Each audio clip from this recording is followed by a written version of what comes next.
할렐루야. 오늘도 굿TV에 함께 하시는 여러분들을 주님의 이름으로 사랑하고 축복합니다. 우리는 그동안 계속 가나안의 영성 가운데 가나안에게 임하는 영적 의미와 또는 가나안의 7 족속을 예표하는 바로 사탄의 존재에 대한 정체성을 우리가 한번 나누면서 은혜를 받았습니다. 사탄이란 그 이름 자체, 고유 명사는 일반 명사로서도 사탄이란 이름을 가지고 있는데 그 뜻은 대적자라는 뜻을 가지고 있고, 두 번째로 마귀란 이름은 디아볼로스라는 원어인데 그 디아볼로스라는 원어는 비방자 또는 참소하는 자라는 뜻을 가지고 있습니다. 세 번째 귀신이라는 그 존재는 다이몬 또는 다이모니온이라고도 하는데 그에게는 두 가지 특성을 가지고 있으니 더럽다라는 존재로서 바알세불이라고도 이름을 불려지며 또는 악한 자라는 그런 이름을 속에서 벨리알이라는 이름으로도 불려지는다는 사실을 통해서 우리가 한번 은혜를 나누었죠. 그러면서 그 사단의 존재는 과연 어디에 거하는가를 봤을 때 가장 먼저는 공중 권세 잡은 자다라고 말씀하면서 그 공중은 둘째 하늘을 말하고 있으니 바로 하늘에는 악한 영이라고 말하는 공중과 하늘은 존재가 같은 의미를 말하며 두 번째 하늘을 말하고 있죠. 그리고 그 공중 권세 잡은 악한 사탄 마귀는 우리 지난주 말씀에 분명히 말하기를 어떤 존재냐 그랬을 때 바로 우리를 시험하는 자다라고 하는 말씀을 통해서 사탄의 특성 가운데 첫 번째가 시험하는 자였다는 것이죠. 그래서 시험하는 자는 과연 누구인가, 우리는 어떻게 이기는가에 대한 부분을 살피며 우리가 한번 은혜를 나누었습니다. 이제 오늘은 바로 이어서 사탄의 존재로 또는 어떤 특성을 가지고 있는가, 요한계시록 20장 2절과 3절의 말씀을 통해서 미혹하는 자임에 대한 부분을 분명히 가르쳐 주고 있습니다. 사탄의 존재가 천년 왕국이 이루어질 때 천년 동안 무적행 속에 잠기어지는데 그 무적행 속에 잠기어질 때 미혹하지 못하겠다라는 것을 통해서 사탄의 특성이 뭐냐, 미혹하는 자임을 우리에게 가르쳐 주고 있죠. 그때 미혹하다라는 원어가 플라나오라는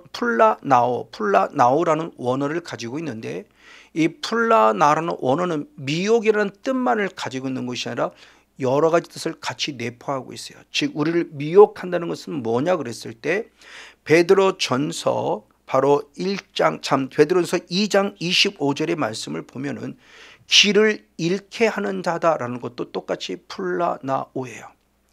길을 잃어버렸어요. 한 마리의 어린 양이 길을 잃어버릴 때 그 잃어버린다는 것이 길을 잃어버린 데가 플라나오예요. 그러면 왜 길을 잃어버렸냐 그랬을 때 그 플라나오라는 원어가 또한 요한계시록 12장 9절에서는 우리를 꼬신다라고 표현한다, 꿰인다라고 표현하고 있고요. 그리고 요한일서 1장 8절에서는 속인다고 표현합니다. 즉 미혹하는 사탄은 우리를 꼬십니다. 어떻게? 속여서. 그래서 결국 길을 잃어버리게 하는 자다라는 뜻을 우리가 한번 살펴볼 수 있다고 하는 것이죠. 맞습니다. 바로 이러한 존재, 그래서 이 사단이라는 존재가 미혹한다고 했을 때 그 미혹하는 존재는 어떻게 미혹하는가를 말씀하고 있죠. 지난주 말씀했던 우리 시험하는 자라는 것은 우는 사자와 같이 삼킬 자를 찾는 존재를 통해서 시험하는 자와 연결시켜 우리가 한번 생각해 보았다면 오늘 방금 얘기했던 미혹하는 자는 과연 누구인가? 고린도후서 11장 14절의 말씀을 통해서 보면은 그의 존재는 우리들에게 뭐냐? 광명의 천사와 같이 자기를 가장하는 자, 자기를 자기를 자꾸 변화시켜서 아닌 것처럼 속이는 자, 즉 광명한 천사와 같은 존재라고 바로 미혹하는 사단의 존재를 설명해 주고 있습니다. 그래서 마태복음 7장 15절의 말씀을 통해서 보면은 바로 이와 같은 존재는 누구냐 그랬을 때 양의 탈을 쓴 이리와 같은 자다 그랬어요. 그러니까 미혹하는 자는 결국 무엇을 말하느냐, 광명한 천사와 같은 자로서 양의 탈을 쓴 일이, 본질은 일인데 아닌 것처럼 양의 탈을 쓰므로 우리를 꼬시고 우리를 속이고 결국 미혹해서 죄를 범하게 함으로 말미암아 하나님으로부터 길을 잃어버리게 하는 자가 사탄이다라는 것을 성경을 통해서 살펴볼 수 있다고 하는 것이죠. 그럼 이 사탄은 우리를 미혹할 때 무엇으로 미혹할까요? 가장 먼저는 성경에서 말씀할 때 로마서 16장 18절의 말씀에 우리를 공교하고 아첨한 말로 순진한 자들의 마음을 미혹한다 그래요. 그 공교하다는 것이 지금 바뀌어진 개역 개정 성경은 교활하다라고 말해요. 교활하게 악한, 즉 아첨하는 말을 통해서 우리의 순진한 마음을 미혹함으로 죄를 범하게 한다고 하는 것이죠. 바로 이와 같이 그의 교활하고 아첨하는 말로 미혹하는 첫 번째 사건이 고린도 후서 11장 3절의 말씀을 통해서 보면은 바로 하와에게 악한 사탄 마귀가 미혹했다라고 말하고 있어요. 하와에게 미혹했어요. 그러면 어떻게 교활하고 아첨하는 말로 미혹을 했을까요? 창세기 3장 5절은 분명히 말할 때 단순히 선악을 알게는 나무 열매를 먹어라 이렇게 말하지 않아요. 먹어야 할 이유를 말합니다. 그게 바로 아첨하는 말이었어요.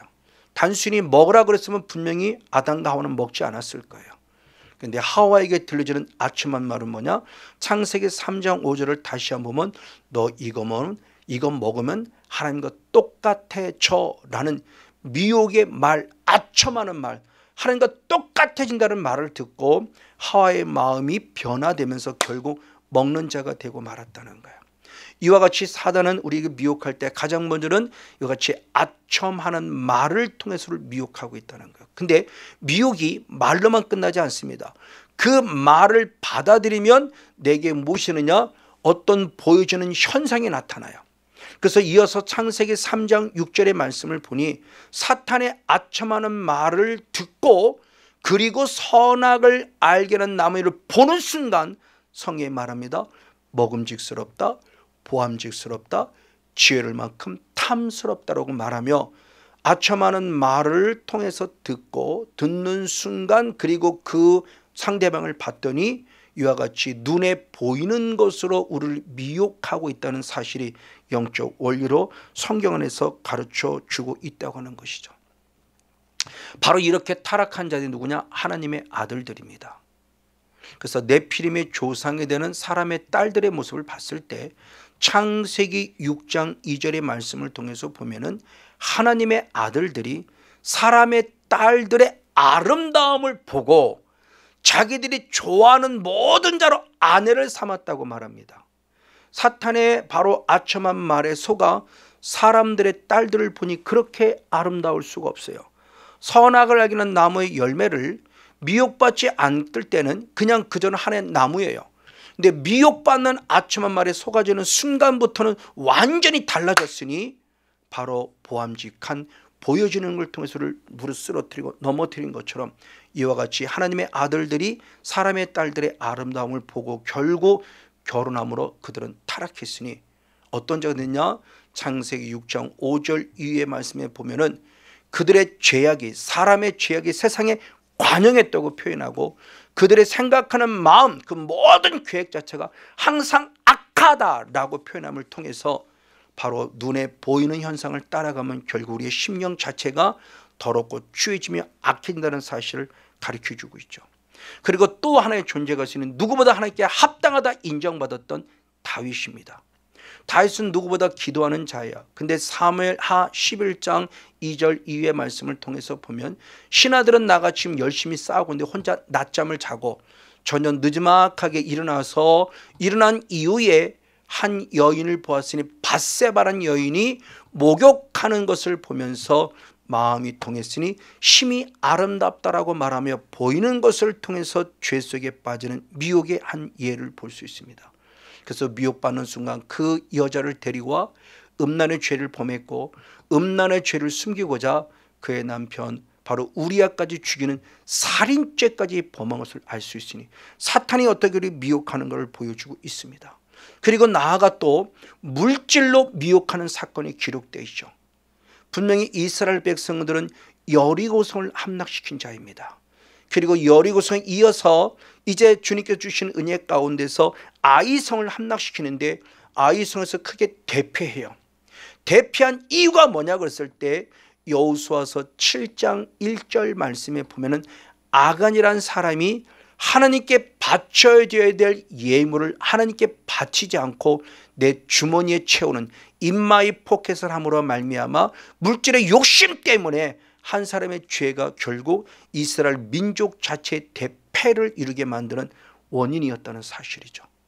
그리고 결국 아간은 자기뿐만이 아니라 그리고 더 나아가 사랑하는 아들과 딸과 모든 물질까지 완전히 빼앗겨버리는 큰 하나님의 진노 속에서 저주를 받은 것을 말씀은 기록하고 있습니다.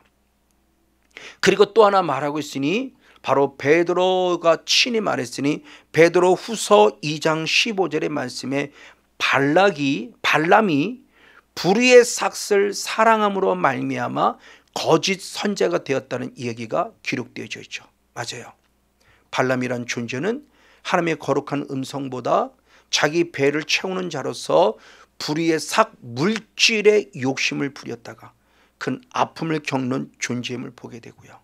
또한 더 나아가 신약에도 사도행전 5장 3절의 말씀을 통해서 보면은 아나니아와 삽비라가 악한 사탄 마귀가 내 마음에 가득해서 성령을 속이고 물질 얼마를 땅에 감추었다 그래요. 즉 물질을 하나님께 드린 거 성령의 감동으로 드린 거예요. 근데 성령의 감동으로 드렸으나 악한 영이 내 그 아나니아와 삽비라 마음에 들어왔을 때 얼마를 숨기는 물질의 욕심을 부렸고 결국이 본인에게도 큰 아픔이었고 많은 성도들에게 큰 교훈이 되는 사건이 기록된 것을 보고 있으니 사탄이 이와 같이 우리들에게 지금 물질적인 모습으로 들어와 우리를 미혹하고 있다는 것을 보여주고 있죠. 맞아요. 그래서 사도 바울은 말할 때 디모데 전서 6장 1절 말씀을 6장 10절에 말씀할 때 돈은 일만하게 뿌리라고 그랬어요.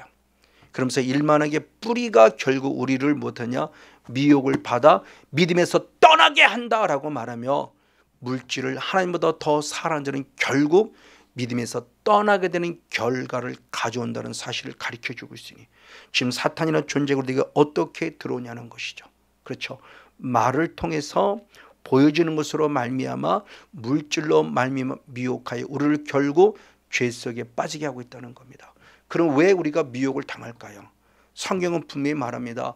미혹당하는 이유를 말했으니 바로 야고보서 1장 14절의 말씀에 자기 욕심에 끌려 미혹됨이라 그러니 내게 있는 욕심을 통해서 내 스스로 미혹에 빠졌다는 것을 말하고 있습니다. 맞습니다. 누구를 탓할 수 있는 것이 아니라는 겁니다. 그래서 사도 요한 역시도 이 요한일서 2장 16절을 통해서 육신의 정욕, 안목의 정욕, 이생의 자랑은 세상으로부터 왔다라고 표현합니다. 지금 내 안에는 욕심의 근거가 어디냐는 겁니다. 단순히 성건용이라는 사람이 욕심을 부린 것이 아니라 그 욕심의 근원은 세상으로부터 와서 육신의 정욕, 안목의 정욕, 이생의 자랑에 빠지겠다는 거죠. 그때 그것이 세상으로부터 쫓아왔다 그래요. 그럼 세상으로부터 쫓아올 때 그 세상은 뭘 말하는가? 단순히 우리가 살고 있는 이 공간적인 개념 속에 이런 세상을 말하냐? 아니요. 영적 의미를 가지고 있습니다.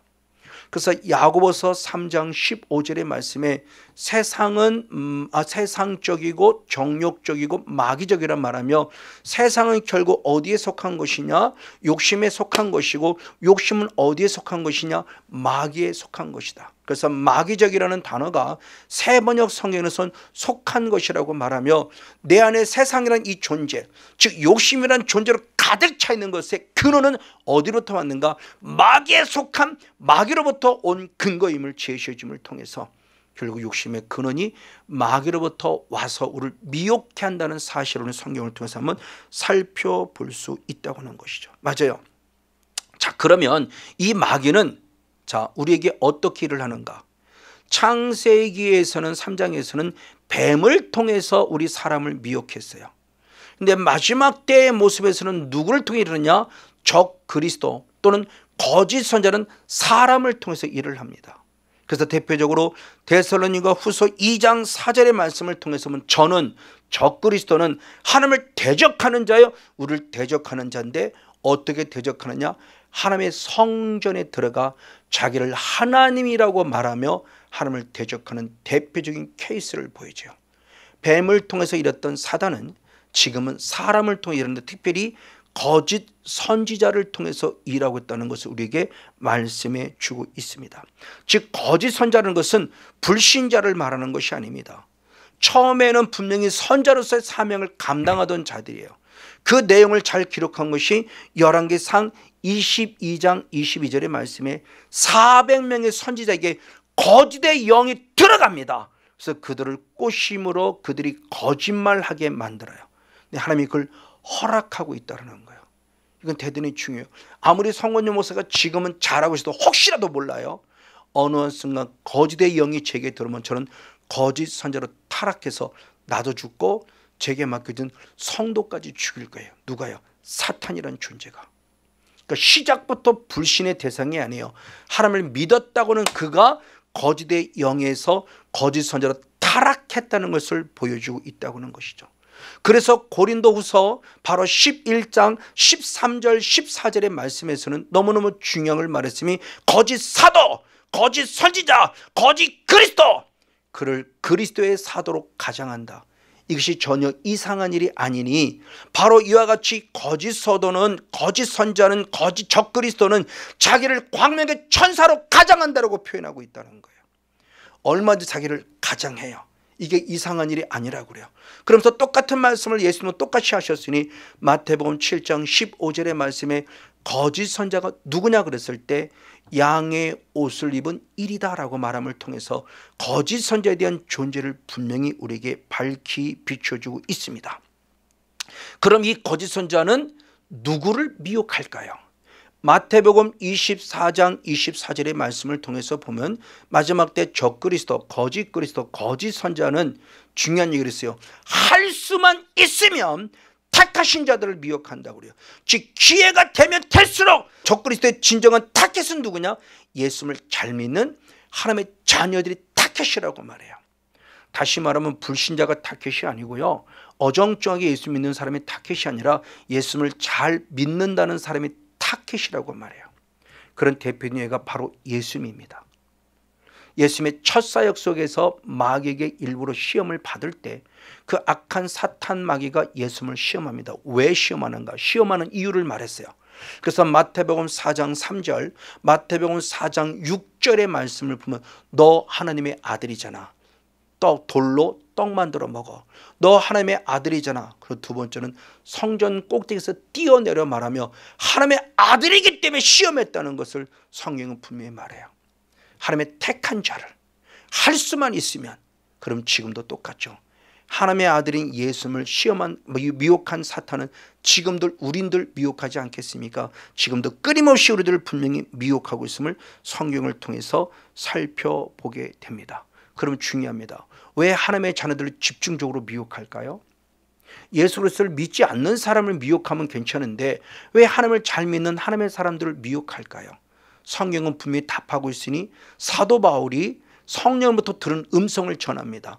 디모데전서 4장 1절의 말씀에 보면 성령께서 밝히 말씀해 주시는데 후일에 마지막에 어떤 일이냐? 많은 사람이 믿음을 떠난다. 왜 믿음을 떠나냐? 미혹하는 영과 귀신의 가르침을 쫓았기 때문이라고 말하며 마지막 때 거짓 선자를 통해서 사탄의 존재가 우리들 끊임없이 미혹하는 영과 귀신의 가르침을 쫓음으로 믿음에서 떠나게 한다고 말해요. 하나님의 택하신 하나님의 사람들을 믿음에서 떠나게 해요. 이 성권용 목사를 믿음에서 떠나게 해요. 저도 한때 13년 전에 사탄의 공격을 받았고 결국 제가 결론을 내린 것은 나는 목회를 하지 말아야지. 목사가 되지 말아야 할 사람이 목사가 돼서 나도 죽고 성도 죽인다는 합리적인 이유를 통해서 목회를 포기할 뻔하게 만들었어요. 이게 사탄의 계략임을 지금 우리에게 가르쳐 주고 있는 것입니다. 맞습니다. 그래서 마지막의 말씀에 주님은 마태복음 24장 4절을 통해서 마지막 바로 사람들을 주의하라. 그 사람은 누구냐? 거짓 선자를 주의하라 그래요. 왜 거짓 선자를 주의해야 되느냐? 다시 한번 나아가면 마태복음 24장 5절과 11절을 보면 많은 거짓 선자가 많은 하나님의 사람을 미혹한다고 말하고 있다는 겁니다. 거짓 선자도 많고요, 그리고 미혹받는 하나님의 백성들도 많아요. 그렇기 때문에 하나님은 준비들이 말할 때 믿음을 지키게 하기 위해서 그들과 싸워 이기게 하신다는 거죠. 그래서 사람을 주의하라, 거짓 선지자를 주의하라는 말은 결국 무엇을 말하느냐? 계시록 2장 2절의 말씀에 에베소 교회에 있는 영적인 현상을 말하고 있으니 에베소 교회가 칭찬받을 때 거짓 사도, 거짓 선생, 거짓 선자를 잘 시험해서 그의 거짓된 것을 드러냄으로 말미암아 그들을 쫓아내어서 교회를 지켰음을 말해요. 그러므로 우리가 거짓 선자를 주의하라는 것은 분별의 영을 갖고 저 사람이 진짜인지 가짜인지를 분별할 수 있는 승리자가 되어야 한다는 사실을 분명히 가르쳐 주고 있다고 하는 것입니다. 맞습니다. 근데 이 사단이 언제까지냐? 마지막 주님께서 최후의 심판하기 직전까지 일하고 있어요. 자, 하나님은 우리를 분명히 구원하고 휴거할 자를 휴거시킨 다음에 남은 자를 광야 교회에서 3년 6개월 동안 잘 훈련시키고 그들이 천년 왕국에 들어갑니다. 그때 천년 왕국에 들어갈 때 계시록 20장 3절을 보면 천년이 이루어지는 순간 사탄을, 바로 마귀를 무적이 가두어 봅니다. 그래서 우리를 미혹하지 못하게 가두어요. 근데 맨 마지막에 보니까 잠깐 노임을 받는다고 그래요. 그래서 천년 왕국이 끝나면 사탄이 노임을 받으면서 우리를 미혹하고 유혹하고 있으니 계시록 20장 7절 그리고 8절 말씀을 통해서 그들이 노임받는 순간 많은 하나님의 백성들을 미혹하니 그때 미혹할 때 곡과 마곡의 전쟁이 일어나친다 라고 말해요. 하나님의 사람들입니다. 천년 왕국 동안 죄짓지 않고 죽지 않으면서 멋지게 살아가던 그들이 마귀를 딱 놓는 순간부터 그들은 사탄의 미혹을 받아서 죄를 범하고 끊임없이 하나님이 가장 아파하고 싫어하는 그런 잘못된 길을 걸어가고 있다고 하는 거예요. 그리고 왜 천년 왕국까지 주님께서 백성으로 들려보내놓고 왜 그들을 다시 마귀를 허락해서 곡과 마곡의 전쟁을 일으키게 했을까요? 주님의 분명한 뜻이 있습니다. 그것은 무엇이냐? 그런 중에도 주님께서 알곡을 찾기를 원하시기 때문입니다. 그래서 주님이 친히 말씀하기를 마태복음 13장 30절의 말씀을 통해서 보면은 바로 그 마지막 때에 가라지를 완전히 골라내서 그를 불사르게 단으로 묶어버릴 것이고 알곡을 골라내서 곡식을 골라내서 곡간에 넣는다고 말하며 누가 참이고 누가 거짓인지를 분별하기 위한 주님의 뜻이 있음을 성경에서 살펴볼 수 있습니다. 그러니까 주님께서는 시편 1편 1절 말씀을 통해서 복 있는 자는 악인의 꾀를 쫓지 아니하며 죄인의 길에 서지 아니하며 오만한 자의 자리에 앉지 아니한다라는 말씀을 통해서 끝까지 알곡은 죄와 싸워 이기게 되고 사탄의 미혹에 넘어가지 않을 것을 말씀했어요. 그래서 마지막 가라지들은 결국 어떻게 되느냐? 계시록 20장 10절의 말씀을 통해서 보면은 바로 마귀, 그 전에 이미 짐승, 적그리스도, 그리고 거짓 선자가 불과 유황못에 빠져 있는데 마지막 바로 곡과 마귀의 전쟁이 끝난 이후 하나님은 바로 알곡을 골라내고 곡식을 골라낸 이후에 가라지에 존재한 마귀, 그리고 적그리스도, 그리고 거짓 선자를 불과 유황못에 집어넣는다라는 말씀을 통해서 마지막 그들의 심판받음을 봅니다. 그러나 반면에 알곡은 어떨까요? 알곡은 에스겔서 47장 12절의 말씀에 생명의 생수의 강을 통해서 내가 달마다 열매를 맺을 때 그 열매가 나도 살고 누군가를 살리니 또 다른 사람을 살리는 실과요 또 다른 사람을 살리는 약재료가 되리라고 축복하고 있습니다. 그러므로 이제는 다시 한 번 더 미혹을 받지 않았으면 미혹받지 않았다로 끝나지 아니하고 야고보 사도를 통해서 말씀했으니 야고보서 5장 20절에 미혹받은 자를 이라고 했어요. 사탄에게 미혹받은 자, 미혹받자는 내가 그들을 돌아오게 하면 할렐루야, 그들을 영혼을 사망에서 구원할 것이라고 말씀하고 있습니다. 맞습니다. 하나님의 저와 여러분을 알곡 삼으시는 나만 구원받으라가 아니라 미혹받은 을 돌아가게 함으로 말미암아 나도 살고 많은 사람도 살려는 영적인 축복의 주인공 우리 모두가 되어지기를 예수님의 이름으로 간절히 축복하고 축원을 드립니다.